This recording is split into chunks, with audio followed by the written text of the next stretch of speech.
Yes. So, if the camera is making this video blurry, I do apologise. Just as I was about to film, it decided it would freak out.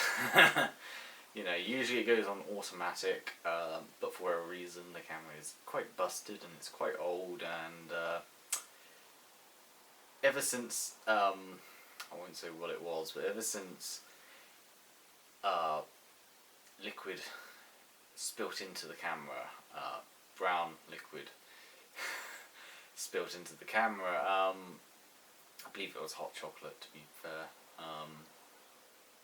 spilled into the camera. It's been a bit iffy. It's like either going to go on manual or automatically. You can't change it yourself. So, straight away I'm going to apologise if this video is blurry. But that's not what we're here for. Instead, we're talking about Dr. Sleep. I honestly didn't expect me to do a video on this, I will admit. I thought, after Joker, there'd be a bit of a break for any of these film reviews. But I digress. I got free cinema tickets, went to see Dr. Sleep. I might as well say off the bat, because I know what this review is going to be like, and I know a lot of people like this film, and I know this review is probably going to sound extremely negative, but this is a good film. It's a decent film. It's a 6 out of 10 film, if you catch my drift. More close to a 5 than a 7 out of 10, but still. The reason why I want to get it out of the way is, like I said, this might sound very negative, this review. So, I'm the type of person that holds The Shining to quite a high standard. The Shining is definitely, one of the best films ever made, in my humble opinion. I absolutely love the film, in every sense of the word, from camera work, from editing, to the actual tension that's built up. It's one of those films, in some ways similar to Joker in a way, or Joker is similar to The Shining in a way, that it's more or less like an hour and 30 minutes of complete build-up to the final 30 minutes where everything just falls apart, where shit hits the fan and it all comes together in this somewhat epic finale, I guess you could say. This grand conclusion to the tension and the build-up, and it is such an effective movie. It's also, despite the supernatural elements, it's still very grounded in reality, and it's one of those films that makes you think was it inside the head of Danny that his father just went on a drunken rampage, or is it really haunted by ghosts? Is the hotel, destined this living creature on its own accord? It's one of those films that you can interpret it in any way. So, I knew in advance that Stephen King made sequels to The Shining. I believe there is more than one sequel to The Shining, and one of them is Dr. Sleep, which is an older version of Danny, who meets a girl, and he has to combat these other people with the Shining who eat other people with Shining to become immortal. And this film definitely, takes that element. But at the same time, it's trying its best to be like Stanley Kubrick's Shining. And the thing about Stanley Kubrick's The Shining and The Shining, Stephen King novel, is they're both very different films. They're both very different. Stephen King has even gone on record to say that he absolutely hates The Shining.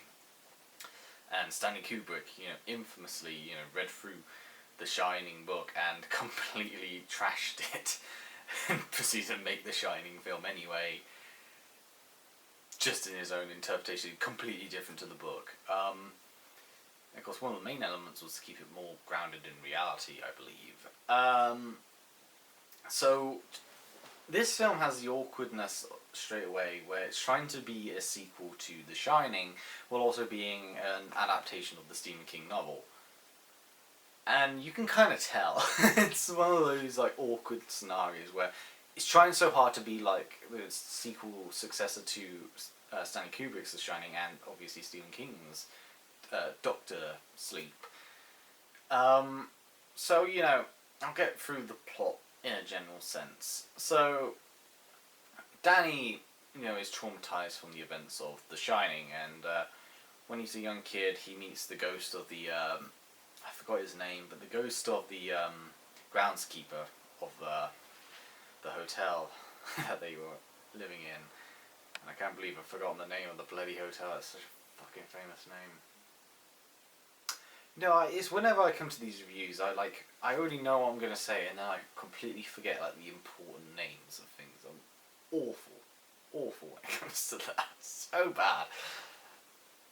It's like you're at a play, and then you forget the lines at the very day you're doing it.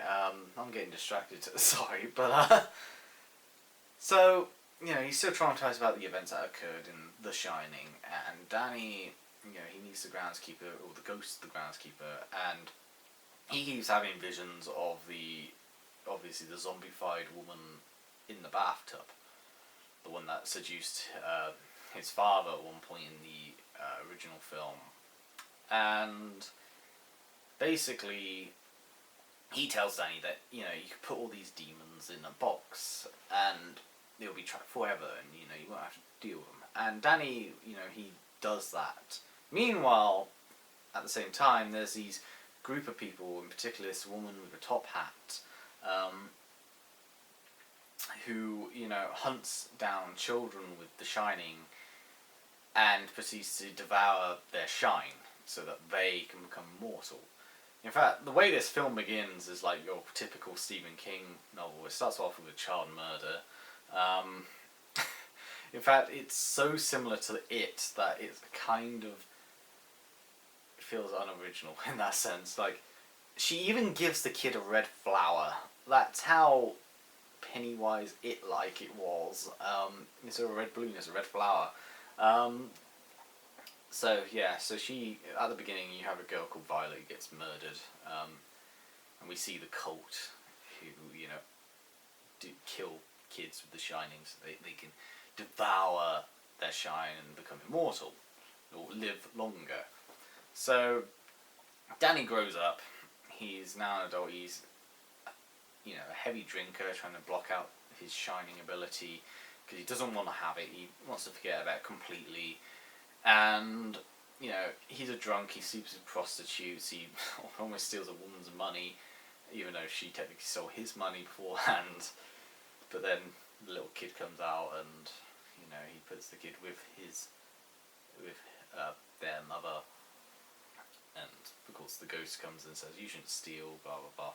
So he eventually, travels to Cleveland, and he gets a job, and he gets an apartment, and he lives there.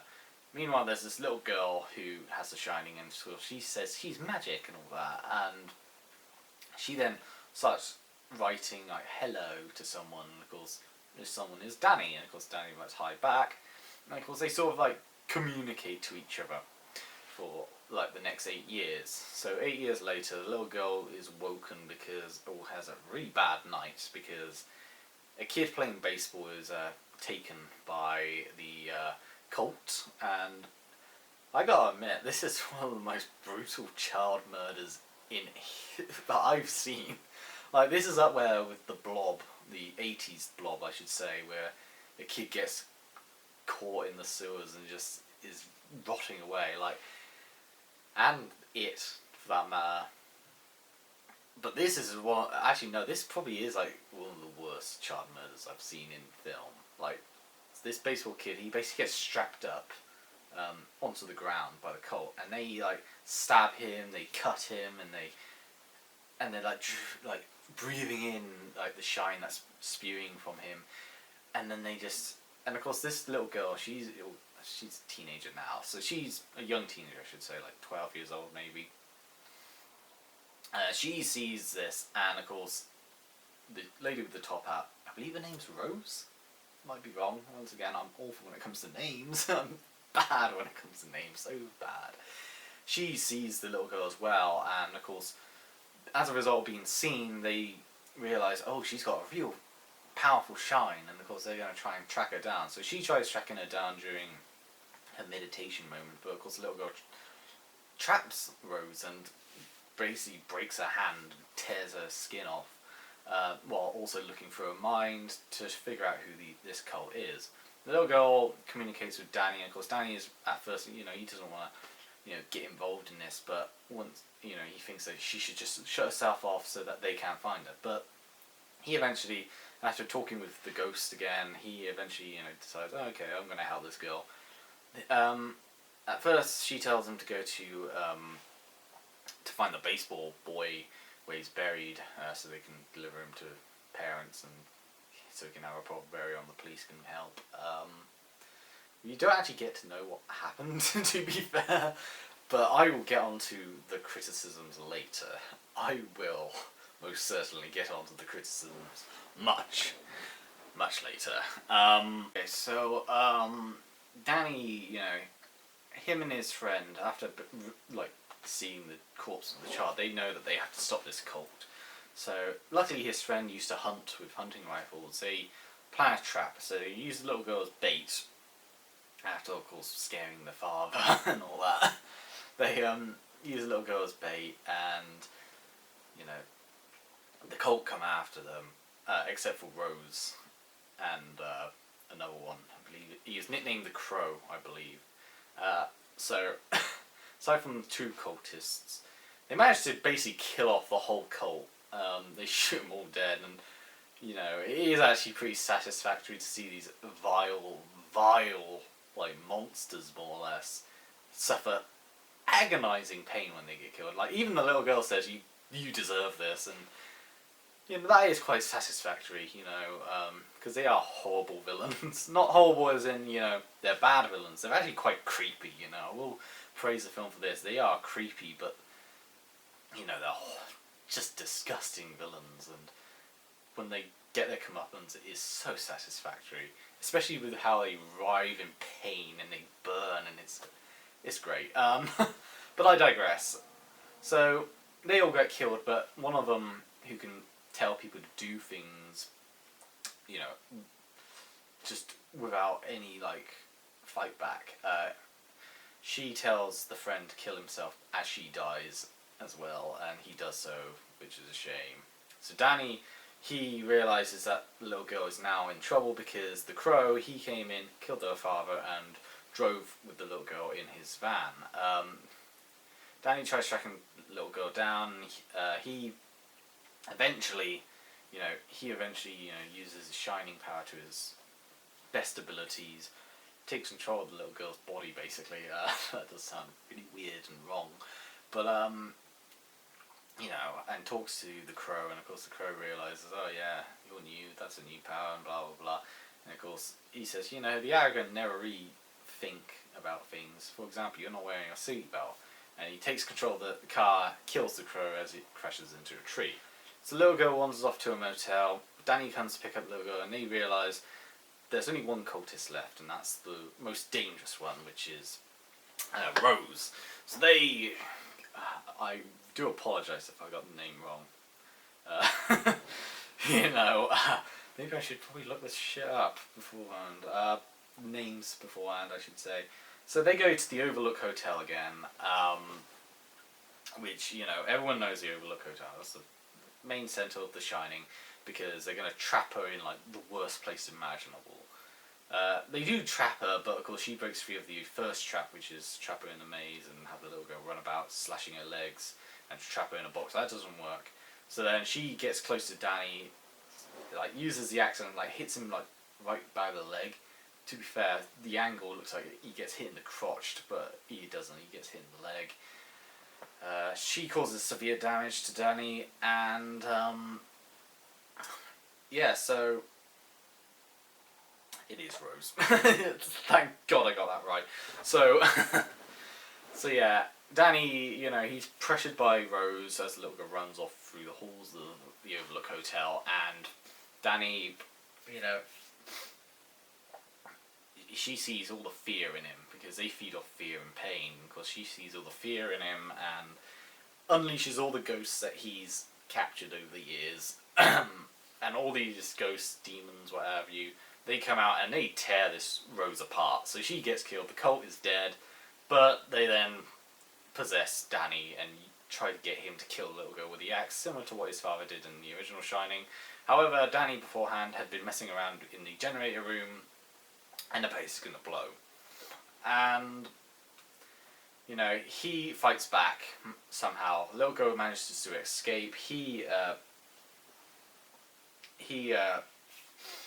What was it? Goes the ghost is trying to force him to fix the generator so that it doesn't go on fire, doesn't destroy the hotel.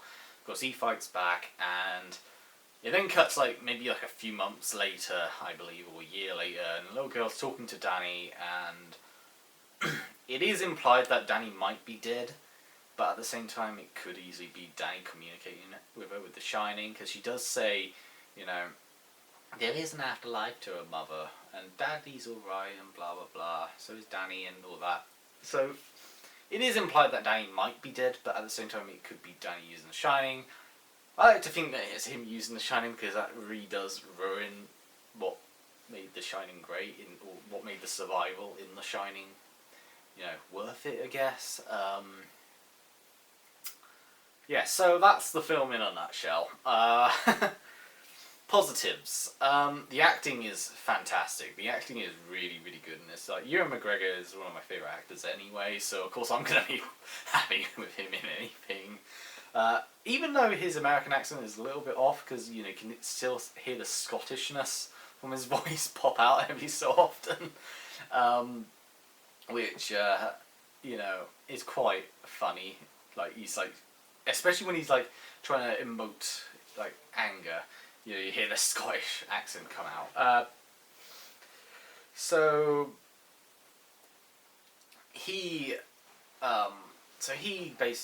you know, he's great as a character. Danny as a character is great, and his interaction with the little girl, she's also really good. I mean, her acting is really, really well done as well. When she's having that horrific vision of the baseball boy being brutally fucking murdered.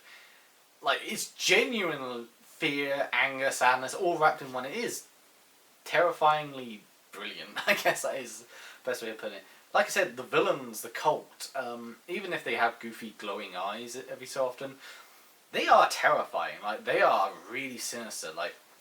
Even if I did get a lot of It vibes from the fact that, you know, especially with the beginning with the little girl called Violet, who, you know, she isn't necessarily important. She's just there to die at the beginning. Funnily enough, it was an empty cinema, so I was able to talk quite loudly in the cinema, and I turned and I said, you know, oh, she's dead, you know, straight away, when she says to her mother, I'm going to go and pick some flowers. I said out loud, oh, she's dead, because it was obvious she's going to fucking die. So, yeah, I mean, it definitely has a lot of those Stephen King tropes. The only disadvantage I have with the cult itself is that you don't really care for them. Not all of them. They're sinister and all that, but they're only sinister in, one aspect. Rose is the only one. Rose, the Crow are, the only two that you get a lot out of. You know, you get this fat guy, maybe, but he's just, this creepy paedophile-looking motherfucker. Even the way he fucking acts when he's playing with the baseball boy's fucking, glove as he's screaming in pain. It's yeah, I mean, you got that sadistic fuck, and funnily enough, he's the first to get his head blown off with a fucking rifle. I shouldn't, well, actually no, you can laugh at their deaths. It is just so satisfactory. That's another advantage, I guess.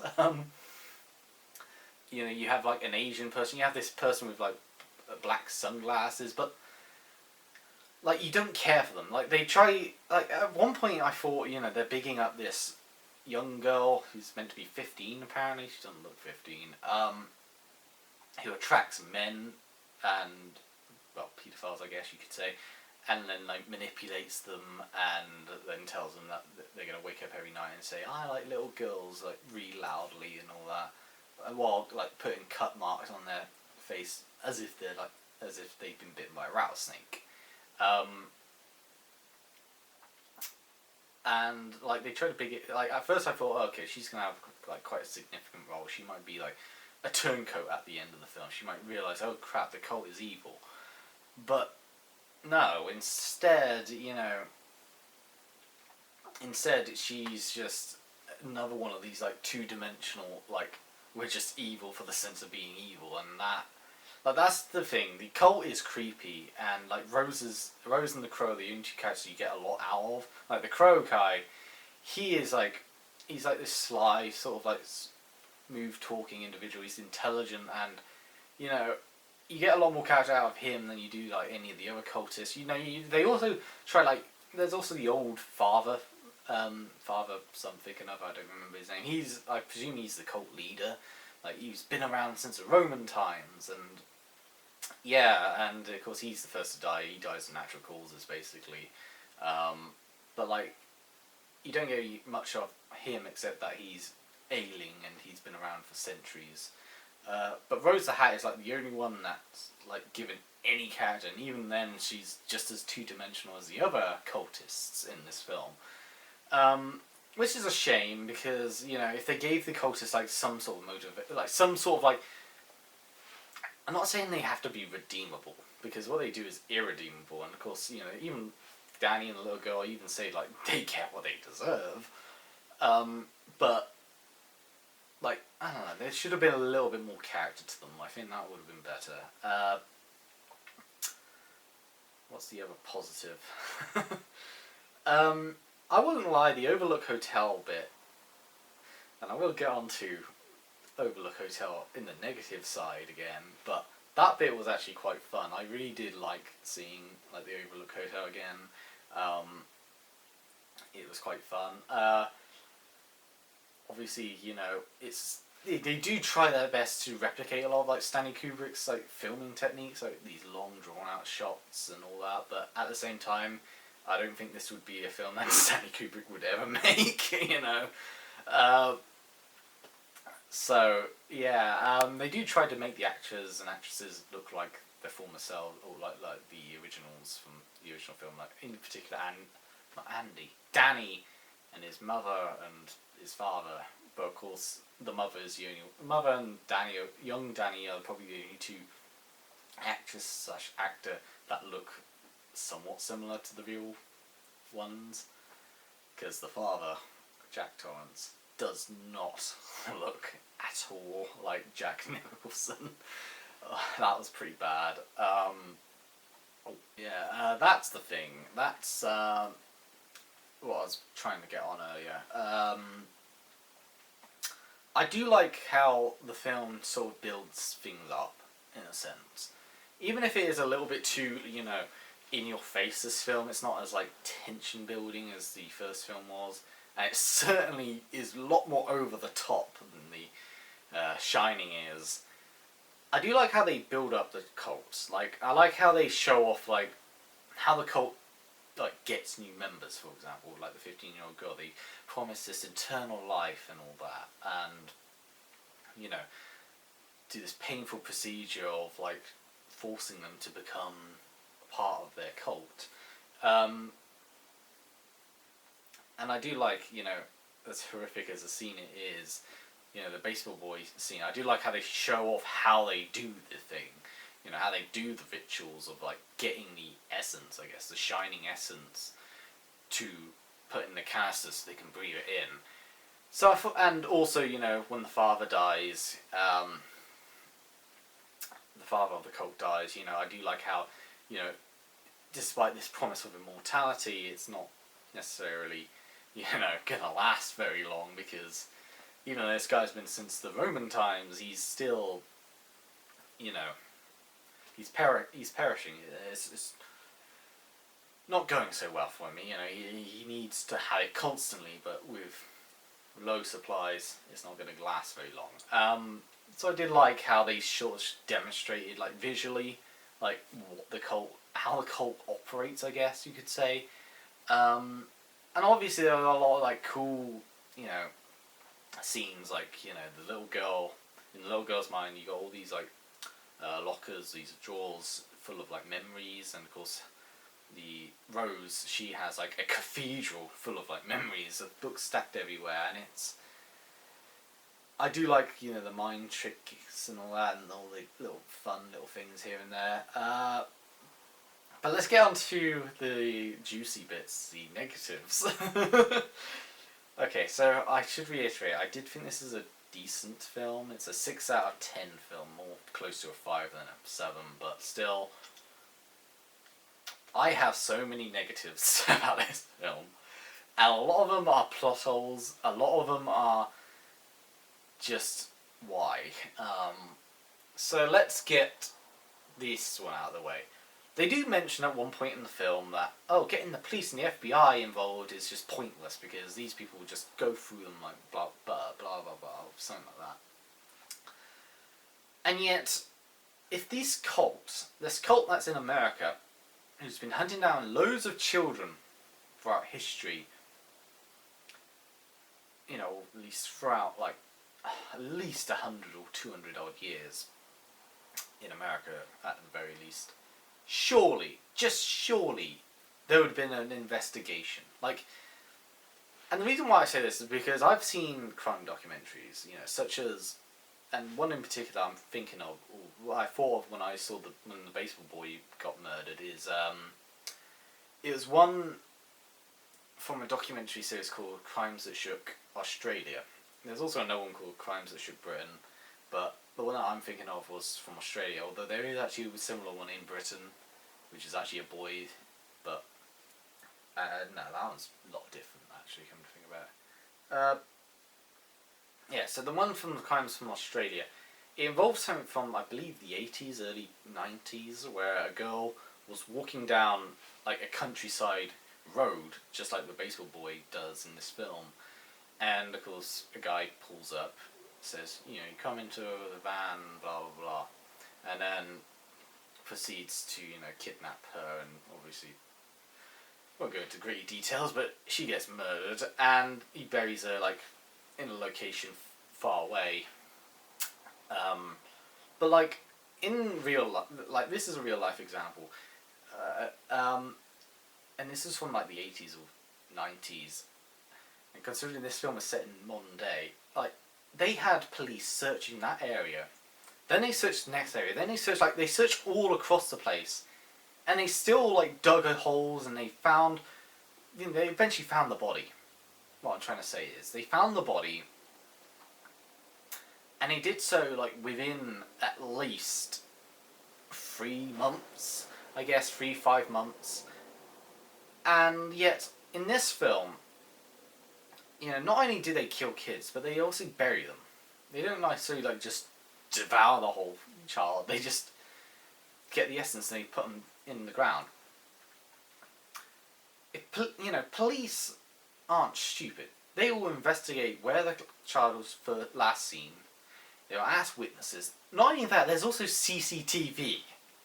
And surely somewhere people would be able to see these mysterious, like, gypsies, I guess you could call them, because they all drove around in camper vans, driving about in like unison at particular times, at the same time that this child disappears. Like, surely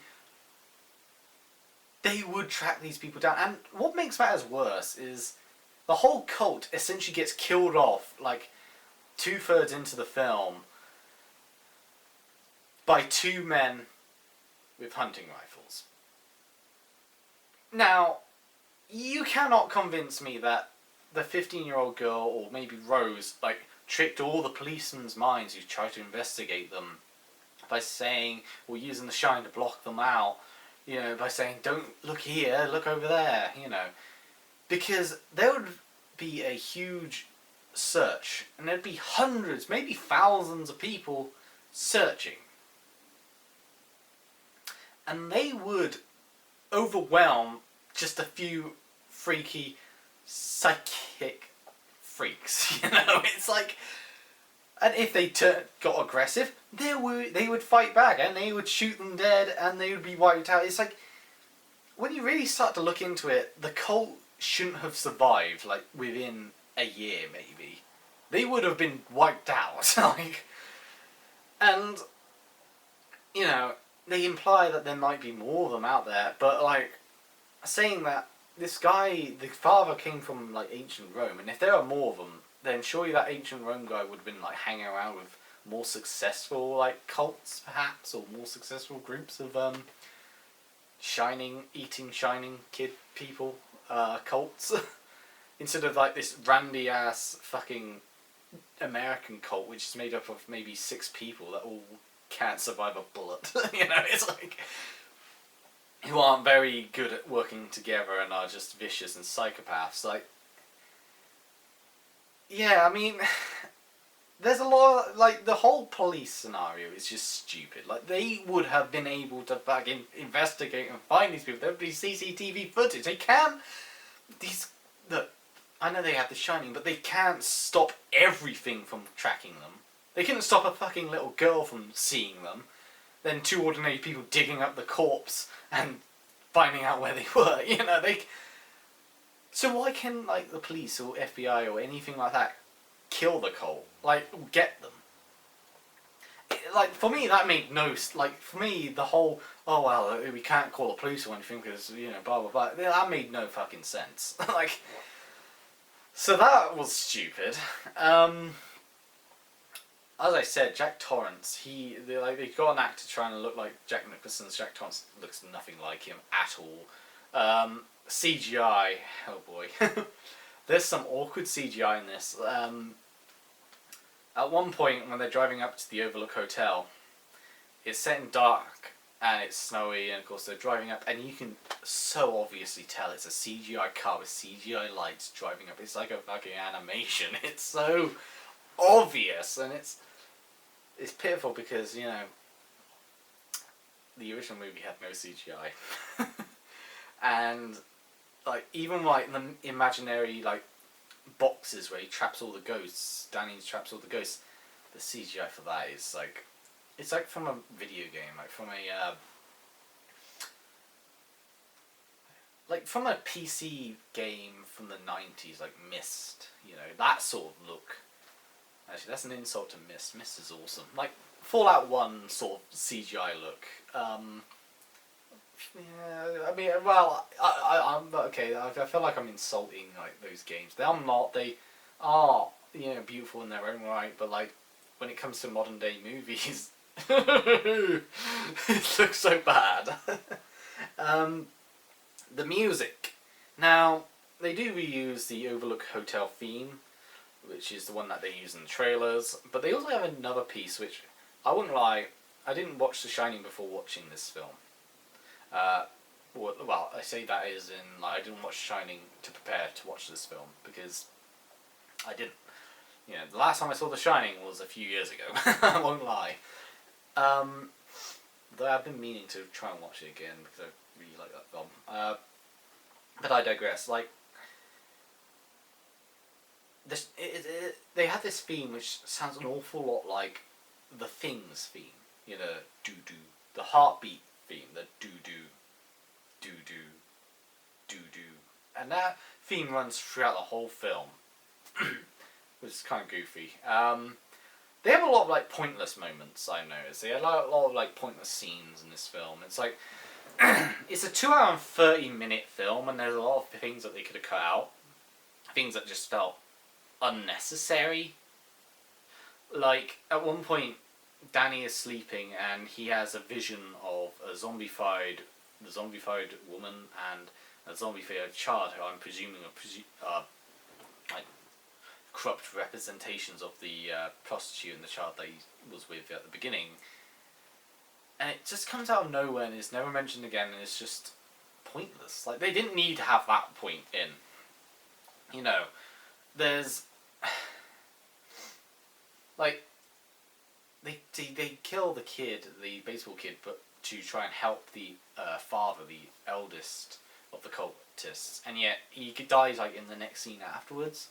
And I feel like if the father died beforehand, and they started freaking out because they were running out of supplies, and then they killed the baseball kid, I felt like they could have moved the scenes around to make that a bit better.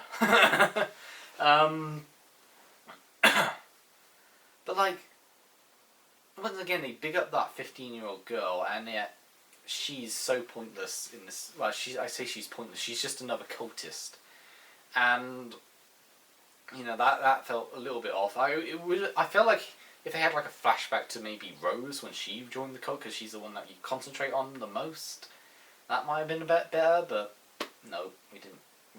Rose is just the one we concentrate and care about more. But let's get on to the juicy and the biggest criticism I have with this film, and that is, it wants to be The Shining. It so desperately wants to be The Shining, and it fails at every fucking aspect. The thing about The Shining is, the fear, the subtlety of the terrifying moments is subtle. Like I just said, subtlety. Ugh. It's subtle. This film is not subtle, and there's one moment, as tiny as this moment is, that proves my point. When Danny's in the Overlook Hotel and he's waking it up, the lights come on, but instead of like just coming on, it's like a loud bang! And it's enough to make anyone jump, because of course a loud bang is going to make anyone jump. And yet, in The Shining, they would not do that stupid jump scare thing. Like, when Danny's running around on his tricycle, for example, they amplified the sound, sure, of when he's riding on the wooden floorboards and then on the carpets, but like when he approaches the twins, for example, in The Shining, he's riding and then he turns, and it's not like a real doom. It's just they appear, just then and there, and then the music kicks in. It comes out of nowhere, but it isn't like in your face. It's not a jump scare in any sense of the word. It's just slow. It's slow and methodical. This film is not like that. It is just so in your face, and it's like, it becomes a little less scary. It's not as terrifying at all. Like, sure, the ideas could be terrifying, like the cultists, for example, are quite terrifying as an idea, but when you really get down to it, they're fucking jokes. Like I said, they all got wiped out by 2 people with hunting rifles. Yet a whole police force couldn't investigate these fucking disappearances. I was like, what? And then there's... But back onto The Shining, wanting to be The Shining. Not only do they replicate scenes from The Shining, like the axe through the wall, like here's Johnny, door I should say, and him looking through the axe door, but like when they go to the Overlook Hotel, holy shit, are they forcing in so many Shining references. Heck, even the little girl, when she writes on the chalkboard, she writes murder. And she writes murder with the R the other way round, for no reason, because this is meant to be an intelligent 12-year-old girl, I should point out. And of course, when Danny sees it in the mirror, it says, red rum. And it's like, holy shit. Holy shit, are they forcing in these Shining references? And the Overlook Hotel. So Rose tracks them down at the end, and of course that's all part of the trap. They're trying to trap Rose once and for all, kill her once and for all. When she gets to the Overlook Hotel, there is a moment which made me not think of The Shining, but made me think of The Shining parody that the Simpsons Treehouse of Horror did, whereby when they go to their Overlook Hotel, they all of a sudden the elevator with the blood comes out, and of course Mr. Burns makes a joke of, oh, that should have come off at the 3rd floor. That's funny, the blood should have come down at the 3rd floor, I believe that's what he says. And in this film, the first thing that happens when Rose gets there is, for no reason, is the blood coming out the elevator.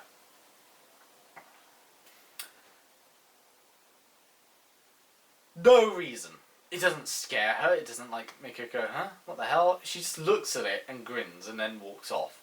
It's like, get that? Remember that from The Shining? It's like, they couldn't care less. It's so lazy, and, when the little girl is running away from Danny who's been possessed, like, she takes a wrong turn and she sees the guy with blood on his head saying, oh, fucking hell, I forgot what he says.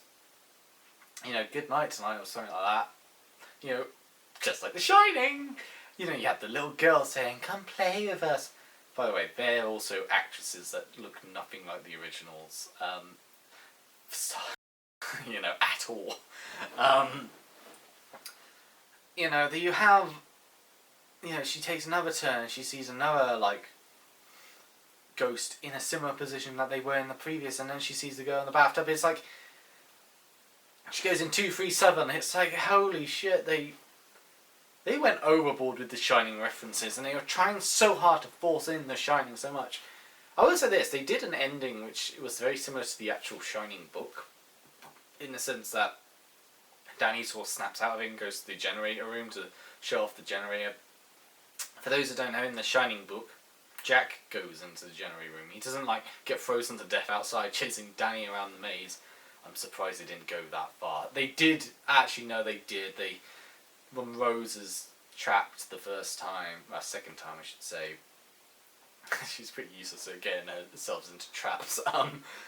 She, you know, runs around the fucking maze chasing after the little girl. It's snowing. But, like, you know, in the original book, I should say, they did do, you know, Jack actually goes into the generator room and gets killed there. And in this case, it's Danny that does it. So I noticed they did that. Oh, and they replicated shots from... They replicated the shot from... The opening shot from The Shining itself. Like, when they're driving up to the Overlook Hotel, you know, you have the long panning shot from overhead, and you see, like, the little island in the middle of this river, and then it, like, pans over, and you see the car driving it all around the mountain. They replicated that, but in darkness and in, like, a much wintry time. And it's like, holy shit, is it so forced in? And it was so forced. And, yeah. Like, this movie is quite stupid. Like, and I think the issue with this movie is, The Shining was, you know, quality and substance, not substance and no quality. You know, it's quality over substance, The Shining was. And I think what made The Shining more beneficial is the fact that it was in a trapped location with hardly any communication. You know, they're in the middle of a hotel. And, you know, they can't get out because it's wintry. They got no real communication because lines are down. And in this film, it's so open that it kind of defeats the fear factor a bit, especially with what the points I made about the police and potentially getting involved with the fucking cult. Yeah, it's an okay film.